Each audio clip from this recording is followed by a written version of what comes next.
ونؤمن به ونتوكل عليه ونعوذ بالله من شرور أنفسنا ومن سيئات أعمالنا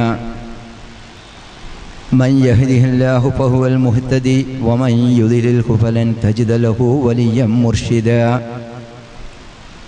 أشهد أن لا إله إلا الله وحده لا شريك له وأشهد أن محمدا عبده ورسوله أرسله بالهدى ودين الحق ليظهره على الدين كله وكفى بالله شهيدا اللهم صل على محمد وعلى آل محمد كما صليت على إبراهيم وعلى آل إبراهيم اللهم بارك على محمد وعلى آل محمد كما باركت على إبراهيم وعلى آل إبراهيم إنك حميد مجيد أما بعد فإن خير الكلام كلام الله وخير السنن سنن محمد صلى الله عليه وسلم وشر الأمور محدثاتها وكل محدثة بدعة وكل بدعة ضلالة أعوذ بالله السميع العليم من الشيطان الرجيم يا أيها الذين آمنوا اتقوا الله حق تقاته ولا تموتن إلا وأنتم مسلمون يا أيها الذين آمنوا اتقوا الله وقولوا قولا سديدا يصلح لكم أعمالكم ويغفر لكم ذنوبكم ومن يطع الله ورسوله فقد فاز فوزا عظيما ബഹുമാന്യരായ സത്യവിശ്വാസികളെ വിശ്വാസിനികളെ, സർവശക്തനായ അള്ളാഹുവിനെ സ്നേഹിച്ചും അള്ളാഹുവിൻ്റെ നിയമവ്യവസ്ഥകളെ മാനിച്ചും യഥാർത്ഥ മുത്തഖിയും മുഅ്മിനുമായി ജീവിച്ചു മരിക്കുവാൻ പരിശ്രമിക്കണം എന്നാദ്യമേ ഓർമ്മിപ്പിക്കുകയാണ്. അള്ളാഹു സുബ്ഹാനഹു വ തആല നമ്മെ അതിന് അനുഗ്രഹിക്കുമാറാവട്ടെ. വിശുദ്ധ ഖുർആനും നബി തിരുമേനി സല്ലല്ലാഹു അലൈഹി വസല്ലം തങ്ങളുടെ ചര്യയുമാണ് സ്വർഗത്തിലെത്തിച്ചേരുവാനുള്ള വഴി. ആ മാർഗം സ്വീകരിച്ച് സ്വർഗപ്രവേശനം ലഭിക്കുന്ന സജ്ജനങ്ങളിൽ അള്ളാഹു നമ്മെ ഉൾപ്പെടുത്തുമാറാവട്ടെ. മഹാന്മാരായ പ്രവാചകന്മാരുടെ ആഗമനത്തിൻ്റെ ഉദ്ദേശം പ്രധാനമായും രണ്ട് കാര്യങ്ങളായിരുന്നു. ഒന്ന്, മരണാനന്തര ജീവിതത്തിൽ സത്യവിശ്വാസികളായ ആളുകൾക്ക് ലഭിക്കുവാനിരിക്കുന്ന സുഖങ്ങളെക്കുറിച്ചും സന്തോഷങ്ങളെക്കുറിച്ചും സ്വർഗലോകത്തെക്കുറിച്ചുമൊക്കെ സന്തോഷവാർത്ത അറിയിക്കുക എന്നതാണ്. അതിന് അള്ളാഹുവിൻ്റെ നിയമനിർദ്ദേശങ്ങൾ പ്രവാചകന്മാർ സമൂഹത്തെ പഠിപ്പിച്ചു. അത് സ്വീകരിക്കുകയും പിൻപറ്റുകയും ചെയ്യുന്ന ആളുകൾക്ക് ഈ സന്തോഷം ലഭിക്കും എന്ന സന്തോഷവാർത്തയാണ് അവരറിയിച്ച ഒന്നാമത്തെ കാര്യം. രണ്ടാമത്തേത്, അള്ളാഹുവിൻ്റെ കൽപ്പനകൾ ധിക്കരിച്ച് ഈ ലോകത്തെ ജീവിതം നയിക്കുന്ന ആളുകൾക്ക് നാളെ പരലോകത്ത് ലഭിക്കുവാനിരിക്കുന്ന ഭയാനകമായ ശിക്ഷയെക്കുറിച്ചുള്ള മുന്നറിയിപ്പും താക്കീതുകളുമാണ്. വിശുദ്ധ ഖുർആൻ നമ്മൾ പരിശോധിച്ചാലും ഈ കാര്യം ആവർത്തിച്ച് നമുക്ക് കാണാൻ സാധിക്കും. ഖുർആനിൻ്റെ ശൈലി തന്നെ അങ്ങനെ തന്നെയാണ്. സ്വർഗത്തെക്കുറിച്ച്, സത്യവിശ്വാസികൾക്ക് ലഭിക്കുന്ന സുഖങ്ങളെക്കുറിച്ച്, സൗകര്യങ്ങളെക്കുറിച്ച് വിശദീകരിക്കുന്ന കൂടെ തന്നെ അവിശ്വാസികളായ, അധർമ്മകാരികളായ, തോന്നിവാസികളായ ആളുകൾക്ക് ലഭിക്കാനിരിക്കുന്ന ഭയാനകമായ ശിക്ഷകളെക്കുറിച്ചുള്ള മുന്നറിയിപ്പും തുടർന്ന് നമുക്ക് കാണാൻ സാധിക്കും. ഞാനിത് ആമുഖമായി സൂചിപ്പിച്ചത്, ഒരു മനുഷ്യൻ്റെ ജീവിതം എന്ന് പറയുന്നത് ഈ രണ്ട് കാര്യങ്ങൾക്കിടയിലാണ്. അഥവാ പ്രതീക്ഷയുടെയും ഭയപ്പാടിൻ്റെയും ഇടയിലാണ് മനുഷ്യൻ ജീവിച്ചു കൊണ്ടിരിക്കുന്നത്. പക്ഷേ നമ്മുടെ സമൂഹത്തിൽ ചില ആളുകളെ നമുക്ക് കാണാം. അവരെ സംബന്ധിച്ചിടത്തോളം അവർക്ക് യാതൊരു ഭയവുമില്ല, യാതൊന്നിനെയും പേടിയില്ലാത്ത അങ്ങനെ ഒരു തലമുറ അല്ലെങ്കിൽ ഒരു സമൂഹം വളർന്നു വരുന്നു. ആരെയും പേടിയില്ലാത്ത, ഒന്നിനെയും വിലവെക്കാത്ത, ആരെക്കുറിച്ചും ഭയപ്പാടില്ലാത്ത, പലപ്പോഴും ആളുകൾ അവരെ പേടിക്കുകയാണ് ചെയ്യുന്നത്, അങ്ങനെയുള്ളൊരു സമൂഹം. പക്ഷേ സത്യവിശ്വാസികളെ സംബന്ധിച്ചിടത്തോളം വിശ്വാസത്തിൻ്റെ അടിസ്ഥാന ഭാവത്തിൽപ്പെട്ടതാണ് ഭയം എന്ന് പറയുന്നത്. എന്താണ് ഭയം? ഇദ്തിറാബുൽ ഖൽബി ഔ ഫസഉഹു മിൻ മക്റൂഹി യനാലുഹു ഔ മഹ്ബൂബിൻ യഫൂതുഹു എന്നൊരു വിശദീകരണം കാണാം. ഇഷ്ടകരമായ എന്തെങ്കിലും നഷ്ടപ്പെട്ടു പോകുമ്പോഴും അനിഷ്ടകരമായ വല്ലതും വന്നു ഭവിക്കുമ്പോഴും മനുഷ്യന്റെ മനസ്സിനുണ്ടാകുന്ന പരിഭ്രമവും വെപ്രാളവുമാണ് ഭയം അല്ലെങ്കിൽ പേടി എന്ന് പറയുന്നത്. ആ സമയത്ത് നമ്മുടെ വീട്ടിൻ്റെ അടുത്തുകൂടെ ഒരാൾ പോകുന്നത് കണ്ടാൽ അല്ലെങ്കിൽ ഒരു നിഴല് കണ്ടാൽ നമുക്ക് ഭയമുണ്ടാകും. അത് ഇഷ്ടകരമല്ലാത്തത് കൊണ്ടാണ്. രോഗത്തിൻ്റെ എന്തെങ്കിലും ലക്ഷണങ്ങളൊക്കെ കണ്ടു തുടങ്ങുമ്പോൾ നമുക്ക് ഭയമുണ്ടാകും. കാരണം സുഖകരമായ ആരോഗ്യം നഷ്ടപ്പെടുന്നു എന്ന ഭയപ്പാടാണത്. വിശ്വാസത്തിൻ്റെ ഭാഗമായി ഈ ഭയം വേണം എന്ന് പറയുമ്പോൾ അതിന് ഖുർആൻ മറ്റൊരു വാക്കുകൂടി ഉപയോഗിച്ചിട്ടുണ്ട്, ഖശിയത്ത് എന്ന് പറയുന്നത്. നമ്മളതിന് ഭയഭക്തി എന്നൊക്കെ അർത്ഥം പറയാറുണ്ട്. നമസ്കാരത്തിൽ പോലും ഈ ഖുശൂ വേണം എന്ന് ഖുർആനിൽ കാണാൻ സാധിക്കും. വിശ്വാസത്തിൻ്റെ ഭാഗമായി ഖൗഫും ഖുശൂവും ഖശിയത്തും രണ്ടുമുണ്ടെങ്കിൽ മാത്രമാണ് നേരത്തെ പറഞ്ഞ പ്രവാചകന്മാർ സന്തോഷവാർത്ത അറിയിച്ച സ്വർഗത്തിൽ എത്തിച്ചേരുവാനും അവർ താക്കീത് നൽകിയ നരകത്തിൽ നിന്ന് രക്ഷപ്പെടുവാനും സാധിക്കുകയുള്ളൂ എന്നതാണ്. വിശുദ്ധ ഖുർആനിൽ ഇത്തരം ഭയപ്പാടുകളെക്കുറിച്ച് ധാരാളം നമുക്ക് കാണാൻ സാധിക്കും. വലനബുലുവന്നകും ബിശൈഇൻ മിനൽ ഖൗഫി വൽ ജൂഇ വനഖ്സിൻ മിനൽ അംവാലി വൽ അൻഫുസി വസ്സമറാത്ത് വബശ്ശിരിസ് സ്വാബിരീൻ.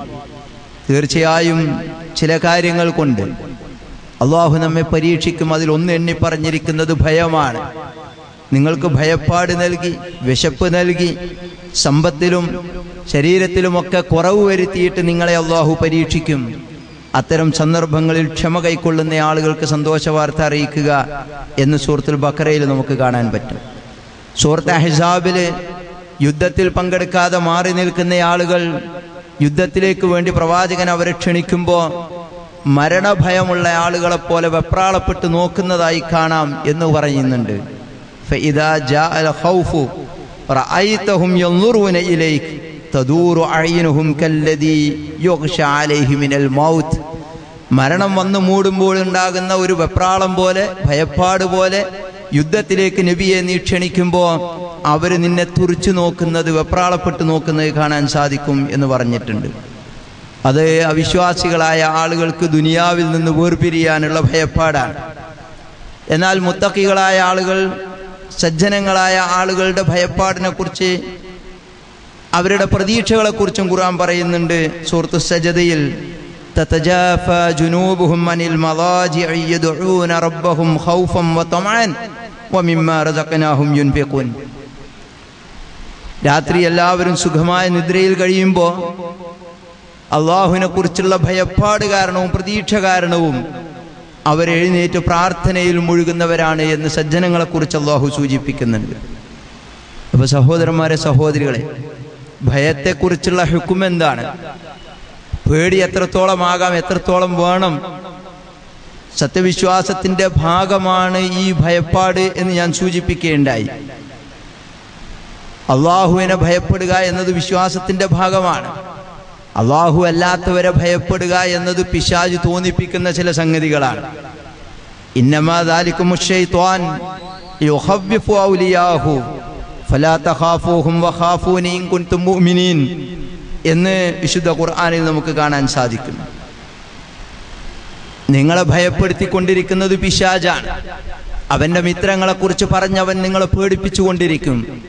പക്ഷേ ഫലാ തഖാഫൂഹും, നിങ്ങൾ അവരെയല്ല ഭയപ്പെടേണ്ടത്, വഖാഫൂനി, നിങ്ങൾ എന്നെ ഭയപ്പെടണം, ഇൻ കുൻതും മുഅ്മിനീൻ, നിങ്ങൾ സത്യവിശ്വാസികളാണെങ്കിൽ. അപ്പോൾ ഈമാനിൻ്റെ ഭാഗമായി നമുക്കുണ്ടായിത്തീരേണ്ടുന്ന ഒരു ഭയപ്പാടിനെ കുറിച്ചാണ് അള്ളാഹു ഇവിടെ സൂചിപ്പിക്കുന്നത്. അള്ളാഹുവിനെ പേടിക്കുക എന്നുള്ളതാണ്. ഇത് മറ്റു സ്ഥലങ്ങളിലും പറഞ്ഞിട്ടുണ്ട്. സൂറത്ത് മാഇദയിൽ കാണാം, ഫലാ തഖ്ശൗന്നാസ വഖ്ശൗനി, നിങ്ങൾ ജനങ്ങളെയല്ല ഭയപ്പെടേണ്ടത്, എന്നെയാണ് പേടിക്കേണ്ടത് എന്ന് പറയുന്നുണ്ട്. സൂറത്ത് മുഅ്മിനൂനിലെ നല്ല മനുഷ്യരെ കുറിച്ച് പറഞ്ഞിടത്ത് പറഞ്ഞു, ഇന്നല്ലദീന ഹും മിൻ ഖശിയത്തി റബ്ബിഹിം മുശ്ഫിഖൂൻ, അവരുടെ റബ്ബിനെ കുറിച്ചുള്ള ഭയപ്പാട് കാരണം അവരുടെ ഹൃദയങ്ങൾക്ക് നടുക്കമുണ്ടാകുന്ന ആളുകളാണ് അവർ എന്നുള്ളതാണ്. സഹോദരന്മാരെ, സഹോദരികളെ, യാതൊരു പേടിയുമില്ലാതെ ഒന്നിനെയും കൂസാതെയുള്ള ഒരു ജീവിതം വിശ്വാസിക്ക് പാടില്ല എന്നാണ് ഈ വചനങ്ങൾ നമ്മെ പഠിപ്പിക്കുന്നത്. മറിച്ച് അള്ളാഹുവിനെ കുറിച്ചുള്ളൊരു ഭയപ്പാട് ജീവിതത്തിൻ്റെ എല്ലാ മേഖലകളിലും രാത്രി കിടന്നുറങ്ങുമ്പോൾ പോലും വേണം എന്ന് ഈ വചനങ്ങൾ നമ്മെ പഠിപ്പിക്കുകയാണ്. ഈ ഭയപ്പാടിനെ നമുക്ക് 4ആയിട്ട് തരംതിരിക്കാം. ഇതിലേത് തരം ഭയപ്പാടാണ് നമ്മുടേത് എന്ന് നമുക്ക് പരിശോധിക്കുകയും ചെയ്യാം. ഒരു തരം ഭയപ്പാടിനെ കുറിച്ച് വിശദീകരിക്കുന്നത് ഇങ്ങനെയാണ്: മിനൽ ഖൗഫ് അൽ മർഉ യഖ്തദിറു ബിഹി അലാ അദാഇൽ ഫറായിദ് വജ്തിനാബിൽ മഹാരിം. ഇതിനെ ഖൗഫുൻ മർളിയുൻ എന്നാണ് പേരിട്ടിരിക്കുന്നത്, അഥവാ തൃപ്തഭയമാണ്. തൃപ്തഭയം എന്ന് പറയുന്നത് ഈ ഭയപ്പാട് കാരണം ഒരു മനുഷ്യന് നിർബന്ധമായ കർമ്മങ്ങൾ നിർവഹിക്കുവാനും ഹറാമായ കാര്യങ്ങളിൽ നിന്ന് വിട്ടുനിൽക്കുവാനും പ്രചോദനമേകുന്നു എന്നതാണ്. അതൊരാളിലുണ്ടെങ്കിൽ അത് തൃപ്തഭയമാണ് എന്ന് നമുക്ക് പറയാം. എന്ത്? ഒരാൾക്ക് അള്ളാഹുവിനെ കുറിച്ചും പരലോകത്തെക്കുറിച്ചുമൊക്കെയുള്ള ഭയപ്പാട് കാരണം അയാൾ നിർബന്ധമായ കർമ്മങ്ങൾ നിർവഹിക്കുന്നു. നമസ്കാരം, നോമ്പ്, സക്കാത്ത്, ഹജ്ജ് പോലുള്ള അദ്ദേഹത്തിൽ നിർബന്ധമാക്കപ്പെട്ട കർമ്മങ്ങൾ അള്ളാഹുവിനെ കുറിച്ചുള്ളൊരു ഭയപ്പാട് കാരണം അദ്ദേഹം നിർവഹിക്കുന്നു. അതോടൊപ്പം മദ്യപാനവും ചൂതാട്ടവും കൊള്ളയും കൊള്ളിവെപ്പും കൊലപാതകവും തുടങ്ങിയിട്ടുള്ള ഹറാമായ കാര്യങ്ങൾ അദ്ദേഹം ഉപേക്ഷിക്കുകയും ചെയ്യുന്നുവെങ്കിൽ അദ്ദേഹം തൃപ്തമായ ഒരവസ്ഥയിലാണ്, അല്ലെങ്കിൽ തൃപ്തികരമായ ഭയപ്പാടാണ് അദ്ദേഹത്തിനുള്ളത് എന്ന് നമുക്ക് പറയാം. ഇതിന് രണ്ടാമത്തെ ഒരവസ്ഥയുണ്ട്. അത് ഖൗഫുൻ മഹ്മൂദ് എന്ന് പേരിട്ട് വിളിക്കുക, ശ്രേഷ്ഠ ഭയമാണ്. അതായത് ഇദാ സാദൽ ഖൗഫു അലാ ദാലിക്, നേരത്തെ പറഞ്ഞ ഭയത്തിൽ നിന്ന് ഭയപ്പാടിന്റെ ഡിഗ്രി ഉയർന്നാൽ, ബിഹൈസു സ്വാറ ബായിസൻ ലിന്നുഫൂസി അലാ തശ്മീരി ലിഅദാഇൻ നവാഫിൽ വൽ ബുഅദി അൻ കുല്ലി മക്റൂഹിൻ.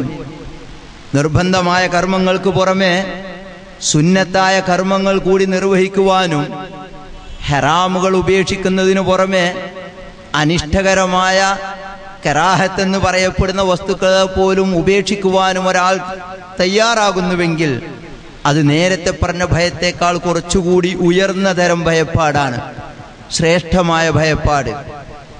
അദ്ദേഹം നിർബന്ധ കാര്യങ്ങൾ മാത്രമല്ല, അള്ളാഹുവിനെ കുറിച്ചുള്ള ഭയപ്പാട് കാരണം, പരലോകത്തെക്കുറിച്ചുള്ള ഭയപ്പാട് കാരണം നിർബന്ധ കർമ്മങ്ങൾ നിർവഹിക്കുന്നതോടൊപ്പം തന്നെ സുന്നത്തായ കർമ്മങ്ങൾ കൂടി അദ്ദേഹം നിർവഹിക്കുന്നു. ഹറാമുകളൊക്കെയും ഉപേക്ഷിക്കുന്നതോടൊപ്പം തന്നെ ഹറാമായി അത്ര കൃത്യമായി എണ്ണിപ്പറഞ്ഞില്ലെങ്കിലും ഉപേക്ഷിക്കേണ്ടതായ ദുസ്വഭാവങ്ങളൊക്കെയും അദ്ദേഹം ഉപേക്ഷിക്കുന്നു എന്നതാണ്. അതിന് അദ്ദേഹത്തെ പ്രേരിപ്പിക്കുന്ന ഭയമാണ് ശ്രേഷ്ഠ ഭയം എന്ന് പറയുന്നത്. ഇനി മറ്റൊന്നുണ്ട്, ഈ ഭയപ്പാട് കൂടിപ്പോയിട്ട് അതൊരു നിന്ദ്യ ഭയമാകുന്ന ഖൗഫൻ മദ്മൂം എന്ന് പറയാവുന്ന വിധത്തിലേക്ക് എത്തും. ഇദാ സാദൽ ഖൗഫു ഹത്താ വസല ഇലാ ദറജത്തിൽ മറളി വൽ യഅ്സി വൽ ഹമ്മി വൽ ഹുസ്ൻ.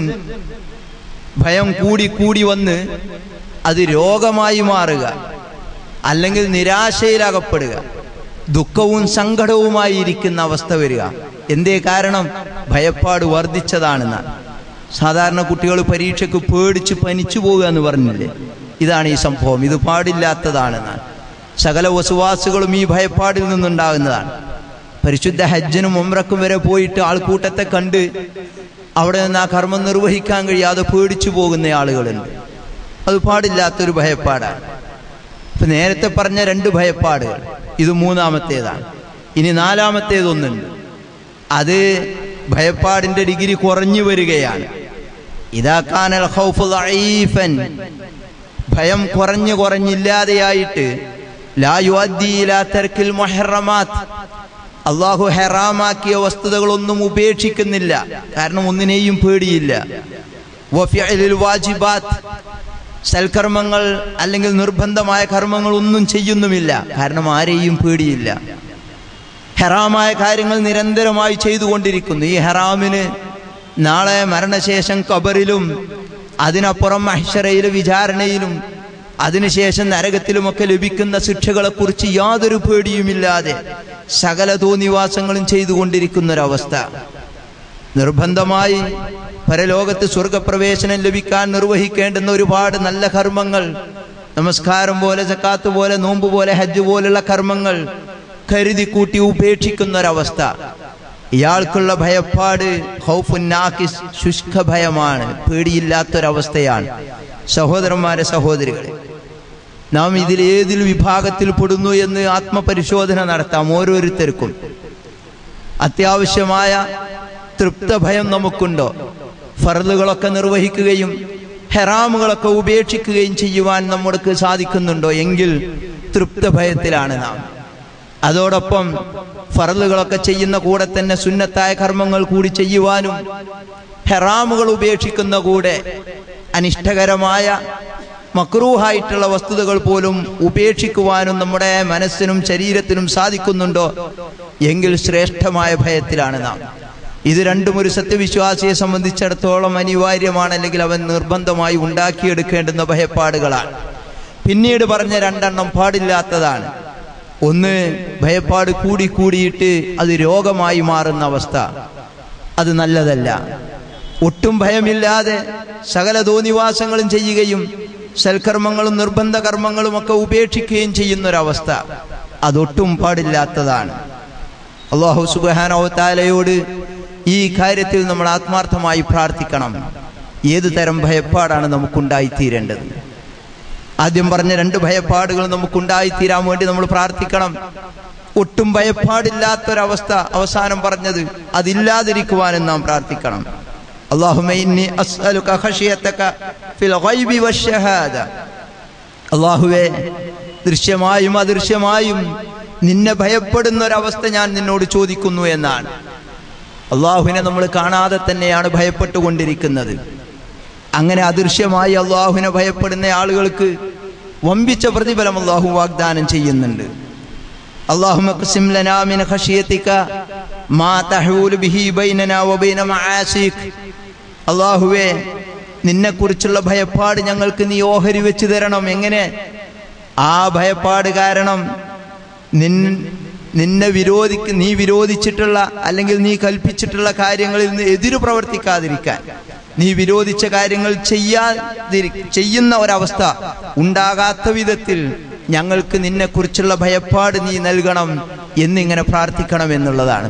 സഹോദരന്മാരെ, സഹോദരികളെ, വിശുദ്ധ ഖുർആനിലെ ഒരുപാട് വചനങ്ങളിൽ പരലോകത്തെക്കുറിച്ചുള്ള വിശദീകരണങ്ങളുടെ ശേഷം ആ ശിക്ഷകളെ ഭയപ്പെട്ട് ജീവിക്കുവാനുള്ള ആഹ്വാനമുണ്ട്.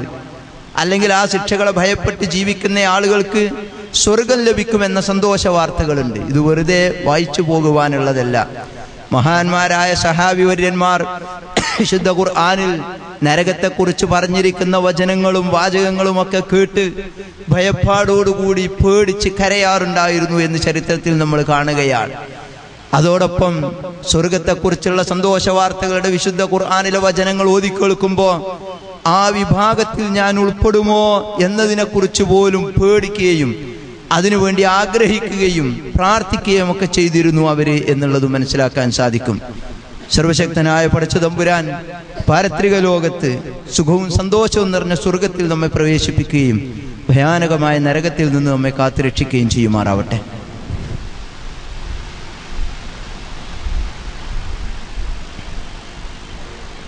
അൽഹംദുലില്ലാഹ് നഹ്മദുഹു വനസ്തഈനുഹു വനുഅ്മിനു ബിഹി വനതവക്കലു അലൈഹി. اللهم صل على محمد وعلى آل محمد كما صليت على إبراهيم وعلى آل إبراهيم. اللهم بارك على محمد وعلى آل محمد كما باركت على إبراهيم وعلى آل إبراهيم إنك حميد مجيد. اتقوا الله عباد الله. സഹോദരന്മാരെ, സഹോദരികളെ, സർവശക്തനായ അല്ലാഹുവിനെ സ്നേഹിച്ചും അവൻ്റെ നിയമ വ്യവസ്ഥകൾ മാനിച്ചും രഹസ്യ പരസ്യ ജീവിതം ഒരുപോലെ ചിട്ടപ്പെടുത്താൻ നാം പരിശ്രമിക്കണം എന്നൊരിക്കൽ കൂടി ഓർമ്മിപ്പിക്കുകയാണ്. അല്ലാഹു സുബ്ഹാനഹു വ തആല നമ്മെ അതിന് അനുഗ്രഹിക്കുമാറാവട്ടെ. ഈ ഭയപ്പാട് അതിൻ്റെ നേരെ ഒരു മറുഭാഗമുണ്ട്. പ്രവാചകന്മാർ സന്തോഷ വാർത്ത അറിയിച്ച സ്വർഗത്തെക്കുറിച്ചുള്ള പ്രതീക്ഷകളാണ്. നേരത്തെ പറഞ്ഞതുപോലെ ആരെയും പേടിയില്ലാത്ത, ഒന്നിനെയും ഭയപ്പെടാത്തൊരു സമൂഹം വളർന്നു വരുന്നു എന്നതുപോലെ തന്നെ നമ്മുടെ സമൂഹത്തിൽ നമ്മൾ കണ്ടുവരുന്ന ഒരു കാര്യം, അമിതമായ ഒരുപാട് പ്രതീക്ഷകൾ വെച്ച് പുലർത്തി ജീവിക്കുന്ന കുറേ ആളുകളെ കാണുന്നു എന്നതാണ്. വലിയ വലിയ പ്രതീക്ഷകൾ ഒരു ജീവിതകാലത്ത് നേടിയെടുക്കാൻ പറ്റാവുന്നതിനും അപ്പുറത്തുള്ള ഒരുപാട് പ്രതീക്ഷകളുമായാണ് പലരും ജീവിക്കുന്നത്. അതുകൊണ്ട് തന്നെ അത്തരം പ്രതീക്ഷകൾക്ക് പിന്നാലെ പോയി അപകടങ്ങളിൽപ്പെട്ട് ദാരുണമായ അന്ത്യം സംഭവിച്ചു പോകുന്ന ആളുകളെയും നമ്മൾ കണ്ടെത്തുകയാണ്. എന്നാൽ യഥാർത്ഥ സത്യവിശ്വാസിയെ സംബന്ധിച്ചിടത്തോളം അവന്റെ പ്രതീക്ഷകൾ എങ്ങനെയൊക്കെയാണ്? അവന് പ്രതീക്ഷ വേണം, എല്ലാ വിഷയത്തിലും അവന് പ്രതീക്ഷകൾ വേണം. ഏതൊക്കെ കാര്യത്തിലാണ് യഥാർത്ഥ വിശ്വാസികൾക്ക് പ്രതീക്ഷകൾ വേണ്ടത് എന്നതാണ്. അവന് കുറ്റങ്ങളും കുറവുകളും ഉണ്ടാകാം, ആ കാര്യത്തിൽ ഒരു പ്രതീക്ഷ വേണം അവന്. അത് പരിഹരിച്ച് നല്ലയാളായി തീരണം എന്നുള്ളൊരു പ്രതീക്ഷ. സന്മാർഗത്തെക്കുറിച്ച് അവനൊരു പ്രതീക്ഷ വേണം. സന്മാർഗത്തിൽ എത്തണമെന്ന് മാത്രമല്ല, ആ എത്തിയ സന്മാർഗത്തിൽ നിലനിൽക്കണമെന്നുമുള്ള ഒരു പ്രതീക്ഷ വേണം. സത്യവിശ്വാസി ഒരുപാട് അമലുകൾ ചെയ്തുകൊണ്ടിരിക്കുന്നയാളാണ്. ആ അമലുകൾ ചെയ്യുന്ന സത്യവിശ്വാസി അതിനെക്കുറിച്ചൊരു പ്രതീക്ഷ വേണം. അതൊക്കെ അള്ളാഹു കബൂൽ ചെയ്യണം, അള്ളാഹുവിൻ്റെ അടുക്കൽ സ്വീകരിക്കപ്പെടണം എന്നൊരു പ്രതീക്ഷയാണ്. അതേ പ്രകാരം അവന്റെ ജീവിതത്തിൽ ദുനിയാവിലും അവന് ചില പ്രതീക്ഷകൾ വേണം. ആഫിയത്തിന് വേണ്ടി, ആരോഗ്യത്തിന് വേണ്ടിയുള്ള പ്രതീക്ഷ, ആരോഗ്യം അത് വർദ്ധിച്ചു കിട്ടണമെന്നുള്ളൊരു പ്രതീക്ഷ. അതോടൊപ്പം തന്നെ അള്ളാഹുവിലേക്ക് കൂടുതൽ അടുക്കുവാൻ അമലുകൾ ചെയ്യണമെന്ന പ്രതീക്ഷ, ചെയ്യുന്ന അമലുകൾക്ക് അള്ളാഹുവിൻ്റെ അടുക്കൽ നിന്ന് പ്രതിഫലം ലഭിക്കണമെന്നുള്ളൊരു പ്രതീക്ഷ, അള്ളാഹുവിൻ്റെ കാരുണ്യം അനുഭവിക്കാൻ സാധിക്കണമെന്നുള്ളൊരു പ്രതീക്ഷ, അതുപോലെ സ്വർഗത്തിൽ പ്രവേശിക്കണമെന്നുള്ളൊരു പ്രതീക്ഷ, നരകത്തിൽ നിന്ന് അകറ്റപ്പെടണമെന്നുള്ളൊരു പ്രതീക്ഷ. ഇങ്ങനെ ധാരാളം പ്രതീക്ഷകൾ സത്യവിശ്വാസിയെ സംബന്ധിച്ചിടത്തോളം വേണ്ടതുണ്ട്. ഇതില്ലാതെ പോകുമ്പോഴോ നിരാശയായിരിക്കും. അത് ഈമാനിന് യോജിക്കാത്ത സംഗതിയാണ്. മഹാനായ യൂസുഫ് നബിയെ കാണാതായ സന്ദർഭത്തിൽ അദ്ദേഹത്തിന്റെ പിതാവ് അദ്ദേഹത്തിന്റെ സഹോദരങ്ങളോട് പറയുന്നുണ്ട്. ശുദ്ധ ഖുർആനിൽ സൂറത്ത് യൂസുഫിൽ ആ സംഭവം പറയുന്നുണ്ട്. യാ ബനിയ ഇദ്ഹബു ഫതഹസ്സസു മിൻ യൂസുഫ വഅഖീഹി. സഹോദരൻ മക്കളെ, നിങ്ങൾ പോയി അന്വേഷിക്കുക, യൂസുഫിനെയും അവന്റെ സഹോദരനെയും ഒക്കെ നിങ്ങൾ അന്വേഷിക്കുക. നിങ്ങൾ എന്ത് ചെയ്യരുത്? വലാ തൈഅസു, നിങ്ങൾ നിരാശപ്പെടരുത്, പ്രതീക്ഷയില്ലാത്ത ആളുകളാവരുത്. മിൻ റൗഹില്ല, അള്ളാഹുവിന്റെ കാരുണ്യത്തെക്കുറിച്ചൊന്നും നിങ്ങൾ നിരാശപ്പെടരുത്. എന്നിട്ട് അദ്ദേഹം പറയുന്ന വാക്ക് ഇന്നഹു ലാ യയഅസു മിൻ റൗഹില്ലാഹി ഇല്ലൽ ഖൗമുൽ കാഫിറൂൻ. അവിശ്വാസികൾ മാത്രമാണ് ഇങ്ങനെ നിരാശപ്പെടുക എന്നുള്ളതാണ്. ഇപ്പൊ നേരത്തെ പറഞ്ഞതുപോലെ ഭയത്തെ ഈമാനിനോട് ചേർത്ത് പറയുന്നു, ഇവിടെ നിരാശയെ അവിശ്വാസത്തോട് ചേർത്ത് പറയുകയാണ്. അപ്പൊ അങ്ങനെ ഒരു നിരാശ നമുക്കുണ്ടായിത്തീരാൻ പാടില്ല. ഭയപ്പാടും പ്രതീക്ഷയുമാണ് വിശ്വാസിക്ക് വേണ്ടത് എന്ന് സൂറത്ത് സുമറിലെ വചനങ്ങളിൽ നമുക്ക് കാണാൻ സാധിക്കും. അമ്മൻ ഹുവ ഖാനിതുൻ ആനാ അൽ-ലൈലി സാജിദൻ വഖായിമൻ യഹ്ദറുൽ ആഖിറ വയർജു റഹ്മത റബ്ബിഹി എന്നാണ്. രാത്രി അള്ളാഹുവിനെ ഭയപ്പെട്ടും അവന്റെ കാരുണ്യത്തെ പ്രതീക്ഷിച്ചും എഴുന്നേറ്റ് നമസ്കരിക്കുകയും സുജൂദും റുകൂവും ഒക്കെ നിർവഹിക്കുകയും ചെയ്യുന്ന ഒരുത്തനും സുഖമായി കിടന്നുറങ്ങുന്ന ഒരുത്തനും സമമാകുമോ എന്നാണ് അള്ളാഹുവിന്റെ ചോദ്യം. ഖുൽ ഹൽ യസ്തവിൽ ലദീന യഅലമൂൻ വല്ലദീന ലാ യഅലമൂൻ. അറിവുള്ളവനും അറിവില്ലാത്തവനും സമമാകുമോ എന്ന് നബിയെ ചോദിച്ചു നോക്കുക എന്നുള്ളതാണ്. അപ്പൊ അള്ളാഹുവിലുള്ള ഒരു പ്രതീക്ഷ അത് വിശ്വാസത്തിന്റെ ഭാഗമാണ്. അള്ളാഹുവിനെ കുറിച്ചുള്ള ഭയപ്പാടും വിശ്വാസത്തിന്റെ ഭാഗമാണ്. പ്രതീക്ഷകളെ പ്രധാനമായി നമുക്കുണ്ടായിരിക്കേണ്ട പ്രതീക്ഷകൾ, ഏറ്റവും മുന്തിയ പ്രതീക്ഷകൾ 3 എണ്ണമാണ്. എന്നാൽ ആ 3 പ്രതീക്ഷകളിലേക്കും നമ്മളെ കൊണ്ടുപോകാതെ മറ്റനേകം പ്രതീക്ഷകളിൽ പിശാച് നമ്മെ തളച്ചിടുന്നതായിട്ട് കാണാൻ സാധിക്കും. അതൊക്കെയും താൽക്കാലികമായ പ്രതീക്ഷകളാണ്. ഇപ്പോൾ വീടുണ്ടാക്കുക എന്നതൊരു വലിയ പ്രതീക്ഷയായി കൊണ്ട് നടക്കുന്ന അനേകായിരം ആളുകളെ കാണാം. പക്ഷെ അതൊരു താൽക്കാലികം മാത്രമാണ്. കുറച്ചു കാലം ജീവിക്കുവാനുള്ളൊരു വീട്, അതാണോ യഥാർത്ഥത്തിൽ അദ്ദേഹത്തിന്റെ പ്രതീക്ഷ എത്തേണ്ടത്? അവിടെയാണോ? അല്ലല്ലോ. മക്കളുടെ വിവാഹം വലിയ പ്രതീക്ഷയായി കൊണ്ട് നടക്കുന്ന ആളുകളുണ്ട്.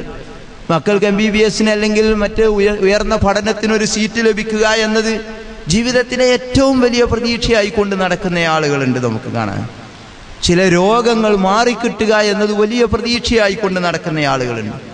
എന്തെങ്കിലും ഒരു ജോലി, സർക്കാർ തലത്തിൽ ജോലി ലഭിക്കുക എന്നത് വലിയ പ്രതീക്ഷയായി കൊണ്ട് നടക്കുന്ന ആളുകളുണ്ട്. പക്ഷെ സഹോദരന്മാരെ, സഹോദരികളെ, ഇതൊന്നും ആത്യന്തികമായ ജീവിതത്തിന്റെ ലക്ഷ്യങ്ങളല്ല. ഇതൊക്കെ താൽക്കാലികമായ ഈ ലോകത്തെ ചില ലക്ഷ്യങ്ങളാണ്. അതിൽ പ്രതീക്ഷ അർപ്പിക്കാനാണ് പിശാച് നമ്മെ പ്രേരിപ്പിക്കുന്നത്. എന്നിട്ട് ആ പ്രതീക്ഷകൾ പൂവണിഞ്ഞാലോ അല്ലെങ്കിൽ നേടിയെടുത്താലോ അതിനേക്കാൾ വലിയ മറ്റൊരു പ്രതീക്ഷ അന്നേരം പിശാച് നമ്മുടെ മുമ്പിൽ കൊണ്ടുവന്നു തരും. പിന്നെ നമ്മൾ അതിന്മേലാകും. അങ്ങനെ അവസാനം പാടുപെട്ട് അധ്വാനിച്ച് പ്രതീക്ഷകൾ മുഴുവനും പൂവണിയാതെ മരിച്ചു പോകുമ്പോൾ നാളെ പരലോകത്തെ യഥാർത്ഥ പ്രതീക്ഷകളും പൂവണിയാതെ പോവുകയാണ് ചെയ്യുക. നോക്കൂ, ഏറ്റവും മുന്തിയ പ്രതീക്ഷകൾ ഏതാണ്? 3 എണ്ണമാണ്. ഒന്ന് നൈലുരിദല്ലാഹ്, അള്ളാഹുവിന്റെ പ്രീതി നേടുക എന്നതാണ് ഏറ്റവും വലിയ പ്രതീക്ഷ. ഇവിടെ നാം പലരെയും തൃപ്തിപ്പെടുത്താൻ ശ്രമിച്ചുകൊണ്ടിരിക്കുന്നു. അള്ളാഹുവിനെ തൃപ്തിപ്പെടുത്തി അള്ളാഹുവിന്റെ പ്രീതി നേടുകയും ചെയ്യുക എന്നതായിരിക്കണം ഒരു സത്യവിശ്വാസിയുടെ ഏറ്റവും വലിയ പ്രതീക്ഷ. രണ്ടാമത്തേത് ദുഖൂലുൽ ജന്ന, അതിനെന്ത് വേണം? സ്വർഗത്തിൽ പ്രവേശിക്കണം.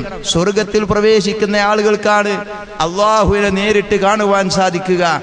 ആ റുയ്യത്തുള്ള മൂന്നാമത്തെ പ്രതീക്ഷ അതാണ്. അപ്പൊ അള്ളാഹുവിന്റെ തൃപ്തി നേടുകയും അതുവഴി സ്വർഗത്തിൽ പ്രവേശിക്കുകയും എന്നിട്ട് ആ സ്വർഗവാസികൾക്ക് ലഭിക്കുന്ന ഏറ്റവും മുന്തിയ സമ്മാനമായ അള്ളാഹുവിനെ നേർക്ക് നേരെ കാണുക എന്നുള്ള ആ സൗഭാഗ്യത്തെയും പ്രതീക്ഷിക്കണം എന്നതാണ് സൂചിപ്പിക്കുവാനുള്ളത്. മൻ അഹബ്ബ ലിഖാ അല്ലാഹ്, അള്ളാഹുവിനെ കണ്ടുമുട്ടണമെന്ന് ആരെങ്കിലും ആഗ്രഹിച്ചാൽ അഹബ്ബല്ലാഹു ലിഖാഅഹു, അള്ളാഹു അവനെയും കണ്ടുമുട്ടണമെന്ന് ആഗ്രഹിക്കുമെന്നാണ്. എന്ത് ചെയ്യണം അതിന്? ഫമൻ കാന യർജു ലിഖാഅ റബ്ബിഹി, ആരെങ്കിലും തന്റെ റബ്ബിനെ കണ്ടുമുട്ടണമെന്ന് ആഗ്രഹിക്കുന്നുവെങ്കിൽ ഫൽയഅമൽ അമലൻ സ്വാലിഹ, അവൻ സൽക്കർമ്മങ്ങൾ ചെയ്തു കൊള്ളട്ടെ. വലാ യുശ്രിക് ബിഇബാദത്തി റബ്ബിഹി അഹദ, ആ റബ്ബിനുള്ള ആരാധനയിൽ ഒരാളെയും പങ്കു ചേർക്കാതെയും ഇരിക്കട്ടെ എന്ന്. ശിർക്ക് ചെയ്യാതെ പരമാവധി സൽക്കർമ്മങ്ങൾ ചെയ്ത് ഈ പ്രതീക്ഷകൾ വെച്ച് പുലർത്തിയാൽ സ്വർഗത്തിൽ പ്രവേശിക്കാൻ സാധിക്കും. അള്ളാഹുവിന്റെ പ്രീതി കിട്ടുന്ന ആളുകൾക്ക് തിരിച്ച് അള്ളാഹുവിനെ കുറിച്ച് അങ്ങോട്ടും തൃപ്തി ഉണ്ടാകും. അങ്ങനെ മരിച്ചു പോകുമ്പോ യാ അയ്യത്തുഹൻ നഫ്സുൽ മുത്മഇന്ന, അല്ലയോ സമാധാനമടഞ്ഞ ആത്മാവേ, ഇർജിഇ ഇലാ റബ്ബിക റാദിയതൻ മർദിയ, നീ നിന്റെ റബ്ബിലേക്ക്, റബ്ബ് നിന്നെ കുറിച്ച് തൃപ്തിപ്പെട്ട നിലക്കും നീ റബ്ബിനെ കുറിച്ച് തൃപ്തിപ്പെട്ട നിലക്കും മടങ്ങിക്കൊള്ളുക. എന്നിട്ട് ഫദ്ഖുലി ഫീ ഇബാദി വദ്ഖുലി ജന്നതി, എന്റെ ഇഷ്ടദാസന്മാരുടെ കൂടെ സ്വർഗത്തിൽ നീ പ്രവേശിച്ചു കൊള്ളുക എന്ന സന്തോഷ വാർത്ത ലഭിക്കുമെന്നാണ് വിശുദ്ധ ഖുർആൻ നമ്മെ പഠിപ്പിക്കുന്നത്. ആ സന്തോഷ വാർത്തക്ക് പാത്രീഭൂതരാകുന്ന വിധത്തിലുള്ള ഭയപ്പാടും അതോടൊപ്പം തന്നെ നല്ല പ്രതീക്ഷകളും വിശ്വാസത്തിന്റെ ഭാഗമായ പ്രതീക്ഷകളും ജീവിതത്തിൽ വെച്ചു പുലർത്തി ജീവിക്കുവാൻ നാം പരിശ്രമിക്കുക. അള്ളാഹു നമ്മെ അതിന് അനുഗ്രഹിക്കുമാറാവട്ടെ. ഇന്ന് ഈ പള്ളിയിൽ നിന്ന് എടുക്കുന്ന കലക്ഷൻ തൊട്ടടുത്ത പ്രദേശങ്ങളിലെ നിർധനരായ ആളുകൾ ജീവിക്കുന്ന പ്രദേശത്തെ പള്ളികളുടെ നടത്തിപ്പിന് വേണ്ടിയിട്ടുള്ളതാണ്. അള്ളാഹുവിൻ്റെ ഭവനവുമായി ബന്ധപ്പെട്ട കാര്യമെന്ന നിലക്ക് പരമാവധി അതിൽ സഹായിക്കണം, സഹകരിക്കണം എന്ന് അഭ്യർത്ഥിക്കുകയാണ്. പടച്ച തമ്പുരാൻ നമ്മുടെ എല്ലാ നല്ല ഉദ്ദേശങ്ങളെയും നിറവേറ്റി തരുമാറാവട്ടെ. നമ്മിൽ വന്നുപോയ പാകപ്പിഴവുകൾ അള്ളാഹു നമുക്ക് വിട്ടുപുറത്ത് മാപ്പാക്കി തരുമാറാവട്ടെ. നമ്മിൽ നിന്ന് രോഗികളായി കഴിയുന്ന ആളുകൾക്ക് അള്ളാഹു അവരുടെ രോഗം എത്രയും വേഗം ശിഫയാക്കി കൊടുക്കുമാറാവട്ടെ. മരിച്ചുപോയ നമ്മുടെ മാതാപിതാക്കൾ, ബന്ധുമിത്രാദികൾ, അവർക്കൊക്കെയും അള്ളാഹു മഗ്ഫിറത്തും മർഹമത്തും നൽകി അനുഗ്രഹിക്കുമാറാവട്ടെ. അവരെയും നമ്മെയും അള്ളാഹു സ്വർഗത്തിൽ ഒരുമിച്ച് കൂട്ടുമാറാവട്ടെ. اللهم اغفر للمؤمنين والمؤمنات والمسلمين والمسلمات والأحياء منهم والأموات إنك مجيب الدعوات يا قاضي الحاجات. ربنا هب لنا من أزواجنا وذرياتنا قرة أعين واجعلنا للمتقين إماما. ربنا اصرف عنا عذاب جهنم إن عذابها كان غراما إنها ساءت مستقرا ومقاما. ربنا آتنا في الدنيا حسنة وفي الآخرة حسنة وقنا عذاب النار. وآخر دعوانا الحمد لله رب العالمين.